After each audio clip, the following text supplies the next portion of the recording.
Yo, I just want everybody in their life to let me know. Don't I look a lot healthier, right? He This actually is does. sober Diego. I don't even want to call myself Xan no more That's what's up. because of the bad stigma that comes with it. This is sober Xan. Look, got weight to me, not so skinny anymore, you know. And He I just does look wanted to way bring up a healthier, topic. dude. Do you guys remember the whole Little Peep, the story where his management was giving him drugs, and and it just wasn't helping out and all that? Well, that happened to me on tour, and my manager's name. Well, I don't even like to call him my manager anymore. Stat Quo. Remember that name, Stat Quo, because when I was on tour through 2018 to 2000 whatever, the world tours with Nicki and Juice and all that. I was a drug addict back then, right? And my manager was supplying me with the drugs. He knew all my plugs, so if I couldn't perform because I was withdrawing back then, because yes, I used to be a drug addict. Um, he would call, make calls, send $5,000 out here, $5,000 out here, just to ship the drugs to wherever we were at in the world, Switzerland or anywhere in America.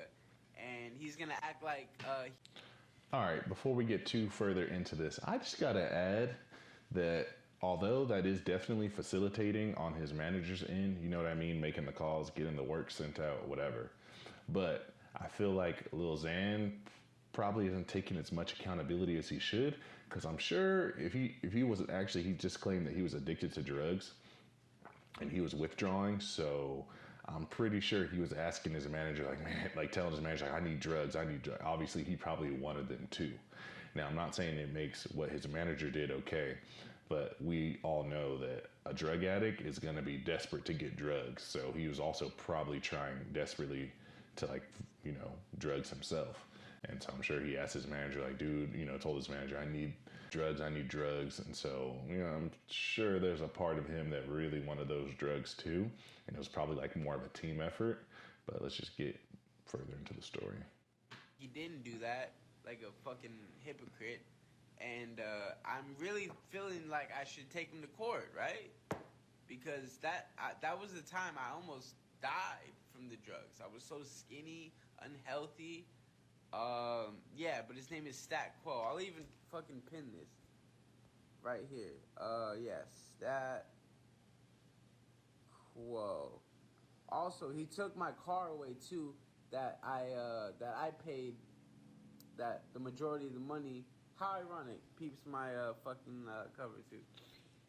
And now he wants $30,000 of the remaining money to pay it off, which I paid literally. It's all my money in the car, and he won't give it to me.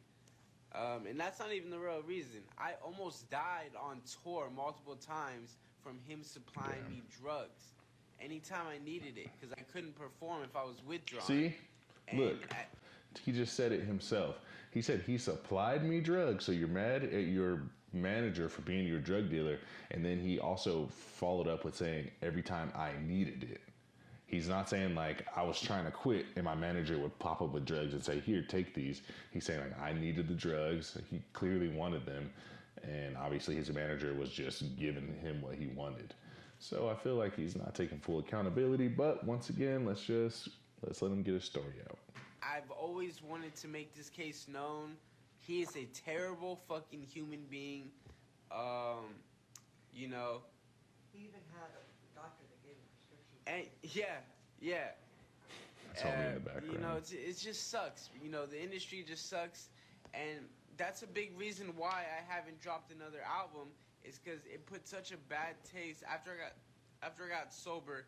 It put such a bad taste in my mouth, like to even want to make music, knowing how fucked the industry is. They just want to keep you alive long enough to make their money. To make their fucking money, and if you die, even better for them. Even better for them, because guess what? It's easier to manage a dead artist than an alive one.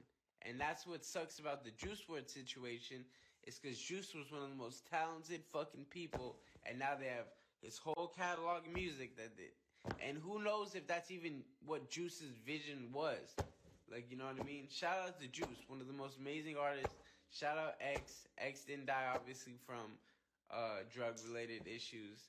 But, you know, it's just the same shit. They don't care about us artists.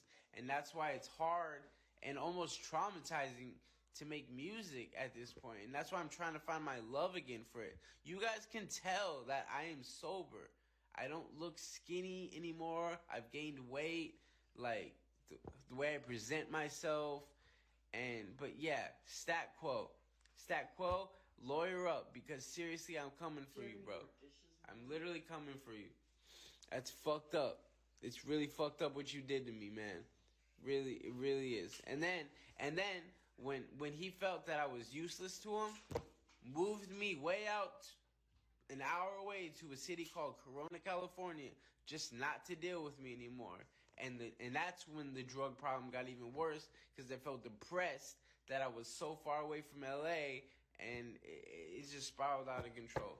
He was supplying me drugs throughout every one of those tours because he knew that I couldn't perform if I was withdrawn. That is illegal and fucked up. And Stat, please, get your lawyers together. My lawyers will be in contact with you, and give me my fucking car back.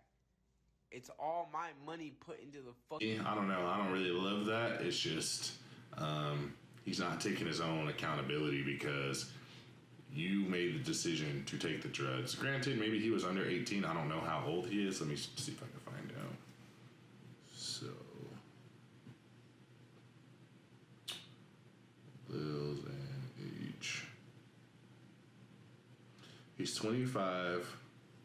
So in 2018, was it? Basically 22, 21, 20, 19, 18. Yeah, he was 21. He was an adult, bruh. So, like, no one forced you to take drugs. So, yeah, someone supplied you, but that's what you wanted. You wanted the drugs, bro. You took the drugs. So, I don't know, for him to sit here and say, like, how horrible of a person his manager was. Granted, that's not dope to you see someone have a drug problem and you facilitate that. It's definitely not cool. But, like, bro, take accountability. You know what I mean? Just, it's an unfortunate situation, but, fucking car.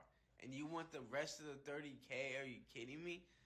And his excuse is, yo, I don't have a license. I do have a license. It's suspended. But, like, I want my fucking car back.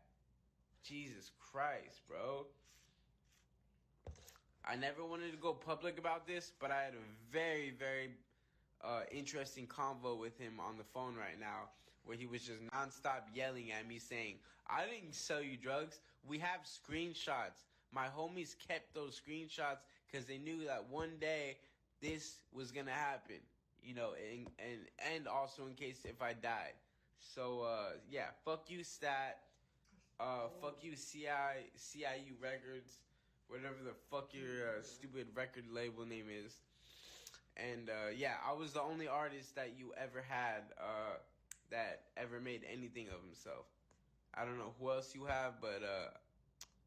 Okay. Well, everyone, there you have it. Like I said, that's my opinion. I definitely think it's messed up what his manager was doing, but also I think just it is an addict tendency to, like, point the blame and point the finger. It's very easy to do that and, like, not be fully accountable for your decisions. I think in life, when it comes to anything that happens to you, whether it's good or bad, you pretty much need to assume almost full responsibility because, you know, everything is generally based off of a choice or set of choices and decisions that we make. But I'd like to know what you guys think, so leave a comment, tell me your thoughts. If you enjoyed this video, give it a thumbs up, and I'll see you guys next time. Later.